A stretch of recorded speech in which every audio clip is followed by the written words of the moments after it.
লাইফে শখের বশে অনেক কিছু শিখেছি ছোটবেলা থেকে।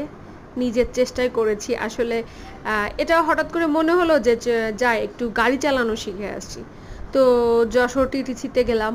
ওখান থেকে আমি ভর্তি হলাম ট্রেনিং এর জন্য। ওখানে আমাদের একজন শ্রদ্ধেয় শিক্ষক আমার পাশে যিনি বসে আছেন আমাদেরকে দিক নির্দেশনা দিচ্ছেন। এত সুন্দরভাবে আমাকে গাড়ি চালানো শিখিয়েছেন যে আমার কাছে অ্যানালগ গাড়ি দিয়ে হয়তো আমরা শুরু করেছিলাম, কিন্তু অ্যানালগ গাড়ি থেকে যে শিখতে পারবে সে এমনিতেই অটোমেটিক গাড়ি চালানো তার কাছে কোনো ব্যাপার না। তো রাস্তায় টিটিসি থেকে স্যাররা গাড়ি নিয়ে প্রায়ই আমাদেরকে ট্রেনিং দেওয়ার জন্য যশোর শহরের বিভিন্ন রাস্তায় নিয়ে আসতেন। এটা হচ্ছে যশোর মুরলী টু মণিহারের একটা রাস্তা। আমি চালাচ্ছিলাম, স্যার বলছিল টার্নিং করে ঘোরাও তো কেমন পারো। ঘোরানোর চেষ্টা করলাম, স্যার একটু বলে বলে দিচ্ছিল, অবশ্য সব কিছু সুন্দরভাবে পাচ্ছিলাম না।